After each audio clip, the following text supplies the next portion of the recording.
น้องทั้งสองเพิ่นว่าสิไปเฮ็ดเวียกอยู่สวรรค์ไปเฮ็ดเวียกรับจ้างอยู่แต่ว่าเพิ่นยันบ่มีเงินสิลงไปเนาะยังบ่มีเงินสิจ้างรถไปพี่น้องเว้ย FC ท่านใดที่อยากช่วยน้องก็สามารถช่วยน้องค่ารถพี่น้องเว้ยค่ารถให้น้องทั้งสองสิไปรับจ้างเนาะรับจ้างไปตัดเย็บอยู่สวรรค์อยู่ในเมืองใหญ่พี่น้องเว้ยเพิ่นน้องๆเพิ่นว่าสิไปแต่ว่าน้องๆเพิ่นว่าย่านบ่มีเงินเสียค่ารถไปเนาะพี่น้องเนาะ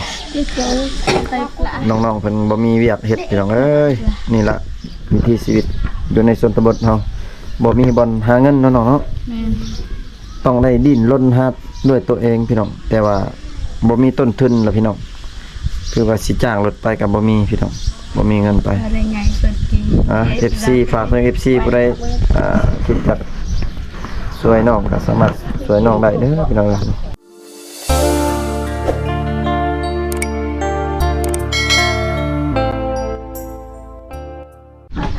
สบายดี FC ฝั่งลาวฝั่งไทยนะพี่น้องเนาะยินดีต้อนรับ FC เข้าสู่ช่องบ่าวผู้ไทยบ้านนาชาแนลคือเก่าพี่น้องเนาะคลิปนี้บ่าวผู้ไทยสิไปหาสาวน้องพี่น้องหมู่ของสาวตาเนาะพี่น้องเนาะเพราะว่าเพิ่นสิพาไปหาหมู่ของเพิ่นเนาะพี่น้องอยู่เฮือนของหมู่เพิ่นบ่าวผู้ไทยสิพา FC ไปเบิ่งเนาะพี่น้องว่าหมู่เพิ่นอยู่เฮือนหรือบ่เนาะพี่น้องเป็นจังได๋ก็ไปติดตามชมกันเนาะพี่น้องเนาะหมู่บ้านนี่ก็เป็นหมู่บ้านใหญ่นะพี่น้องใหญ่ๆพี่น้องเพื่อนก็ใหญ่น้องตาเพิ่นสิไปหาหมู่เพิ่นเนาะเป็นหมู่บ้านที่ใหญ่พี่น้อง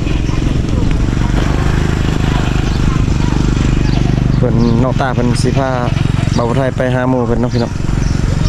เพิ่นว่าหมู่เพิ่นกำลังสิล้างตีนพี่น้องล้างมือล้างตีนเนาะเพิ่นพากันมาแต่สวนพี่น้องมาแต่สวนเนาะใส่หมู่น้องเป็นไปใส่หมู่น้องไปใส่อาบน้ำบ่ถ่ายใส่นี่พี่น้องชื่อเนี่ยก็ชื่อหมู่น้องนั่นก็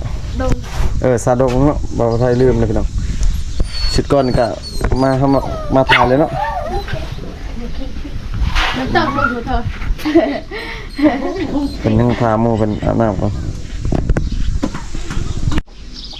วิวโคตรดีเลยพี่น้องบ้านหมู่บ้านที่สะอาดงามตาเนาะพี่น้องเป็นเฮือนก็มีแต่หลังใหญ่ๆเนาะแต่ว่าหลังน้อยก็มีอยู่แต่ว่าบ่หลายเนาะพี่น้องหลังน้อยก็มีแต่เฮือนสไลด์เป็นเฮือนของน้องตาเนาะน้อยๆก็นั่นก็เป็นเฮือนใหญ่ๆพี่น้องน้องตายังถาหมู่เพิ่น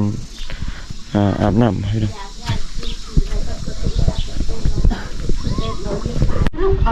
น้องดงสบายดีน้องดงสบายดีน้องตาสบายดีสิน้องหาก็มาแต่สวนเนาะแม่นบ่น้องไปใส่น้องดงไปทางให้บ่แม่นจุดให้บ่น้องเป็นหาก็มาแต่อาบน้ำพี่น้องเพิ่นแต่ว่าน้องตานี่ยังบ่อาบน้ำเลยน้องตาเนาะแม่นน้องตานี่ใส่ชุดเก่าเลยน้องพี่น้องเพิ่นพาน้องตาเป็นพาบ่าวผู้ไทยมาหาสาวดงพี่น้องเว้ย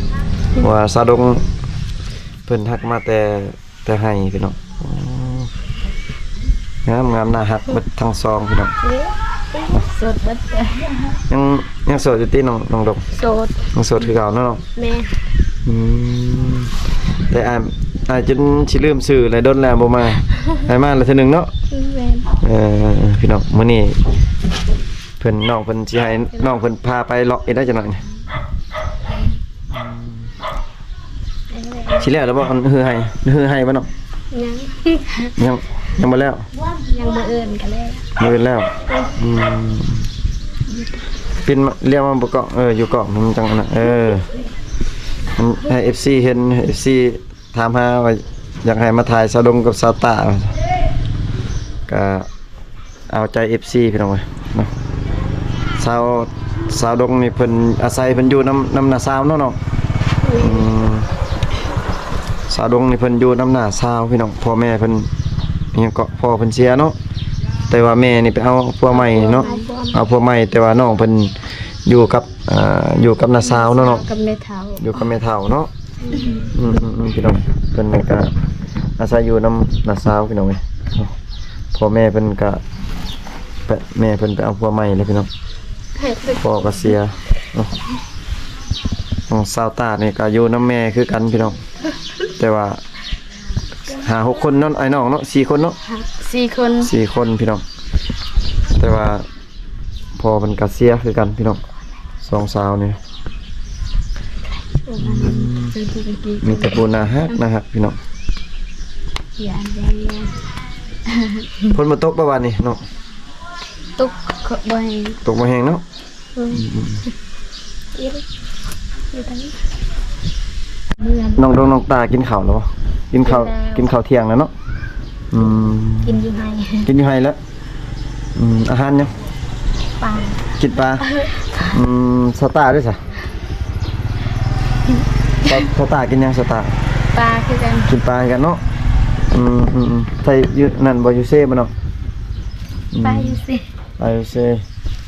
พี่น้องสาวตาสาวดงพี่น้อง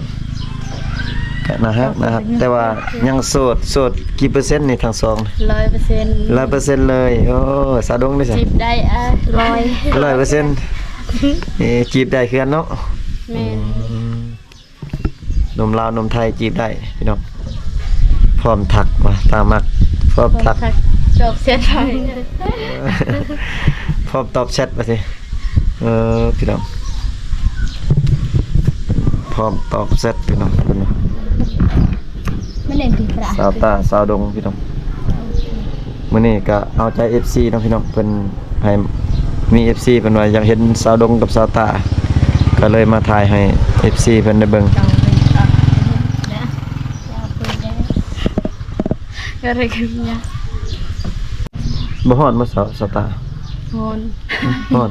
ฮ้อนคือใส่ลายแต่คือ อบผิวอ่ะ บ่ คือสาวดงนี่บ่ได้ฮ้อนเนาะ อาบน้ำเร็วเพิ่นอาบน้ำเร็ว แต่น้องตานี่คือสิหนาวใส่เป็นใส่ลายแบบดูเป็น หนาว อบผิว แต่เช้าเอาพุ่นหนาว มาแต่สวนก็บ่ได้อาบน้ำบ่อาบท่าซ้ำเนาะพอดี ตอนแรง พอดีเจอเบาไทยมาก็เลยบ่ได้อาบเลยพี่น้องสาวดงเพิ่นไปฮือไห้ติเนาะไปเรือไห้เนาะนี่ภาษาน้องว่าได้ฮือไห้ ตารา ตาอารามตาอารามพี่น้องเพิ่นไปฮือไห้ตาอารามพุ่นยังบ่แล้วเนาะน้องเนาะก้นมันแล้วบ่เนาะ บ่ได้ก้นซ้ บ่ได้ก้นซ้ำยังบ่เบิดซ้ำบ่ ำบ่ได้ก้นยังน้อย ยังบ่ทันใหญ่ซ้ำพี่น้องมื้อนี้มาหาสาวชนเผ่าตะโอ้ยพี่น้องงามคือเก่าพี่น้องยังโสดคือเก่านะพี่น้องสตาร์เรียมสตาร์สะดงเรียมมึงกล่องมันเว้ย FC เพิ่นบ่เห็นเด้บ่เรียมมึงกล่องเนาะมาสะดงเนาะ โอ้ยรถท้ายแต่ละดาวเว้ย สะดง ดาวหลัก ไทยมื้อแรงบ่ บ่ พี่น้อง ไอ้ทายอยู่ชด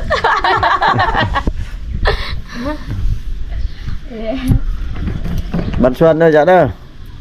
บันชวนอันนี้เป็นอายะบ่อายะเพิ่นบ่พี่น้องมาหาสาวชุดเผาตะโอ้ยมาหาสาวชนเผาตะโอ้ยนี่แหละยังโสดคือเก่าพี่น้อง เงี้ยบ่ยึดโอ้ยเล่นทัก น้องตากับน้องดงนี่บ่ได้นอนนำกันบ่นอนอยู่กลางคืน บางทีก็นอนนำกันบางทีก็บ่ได้นอน นอนอยู่ไสนอนอยู่เฮือนนี่บ่ได้นอนอยู่เฮือนเนาะ นอนเดียวกัน เฮือนสาวตาบ่ สับเพื่อนบ่อย เอามานอนอยู่นี่นอนท่า กันเลยนอนมาดินนำกันเนาะพี่น้องรอท่าการคุม อยู่กันคู่มือเนาะพี่น้องหมู่กันเนาะพี่น้องเป็นหมู่กัน คืนนี้มีผู้บ่าวมาลิ้นนํอยู่บ่เนาะ บ่มี บ่มีบ่ บ่เคยลงผู้บ่าวซะ บ่เคยครับโอ้ยังบ่เคยล้มผู้บ่าวเนาะเนาะ แม่น ยังบ่มีผู้บ่าวมาล้มเนาะแต่ว่าผู้บ่าวอยู่ในบ้านนี่หลายอยู่ติ ลาย หลายเนาะแต่ว่าบ่มีผู้มาลิ้นนํเนาะ ช่องแบ่ พี่น้องสาวงามปานนี้ยังบ่มีผู้มาล้มพี่น้องโอ้พี่น้องผู้บ่าวบ่มาล้มซ้ำงามซ้ำนี้ยังบ่มีผู้มาล้มพี่น้อง ขี้ลาย ทีล่าอย่างนี้งามน้องดงเนาะ อิ่มไปลูกเราก็สิกู บินมาทางนี้ยิ้มมาทางเช็คกล้องมันจะงามเฮ็ดน้องอยู่บ่นี่เห็นอยู่บ่ตอนเอ็นเนาะ ป้างามๆมึงพี่น้องทีล่าอีกแล้วงาม ขี้ลายก็ยังเอ็ดเท้า พี่น้องตอนแรกนี่อันไผหนึ่งเข่าน้องบ่เรือว่านาซาว มาซา นาซาวหนึ่งเนาะน้องบ่ได้เฮ็ดบ่ บ่แต่ให้ เฮ็ดแต่เวียกให้เนาะหนึ่งเข่าแบบเฮ็ดกินนี่ของเขาเฮ็ดเบิดบ่เฮ็ดบ่ช่วยกันบ่บางทีก็ได้ บางทีก็ บางทีก็เฮ็ดเนาะบางทีก็ช่วยกันพี่น้องน้องเพิ่นก็อยู่นำนาซาวเพิ่นพี่น้อง กี่นี่เหรอมันลืมตา เพิ่นนี่บ่อายะจังอายะจังบ่เนาะ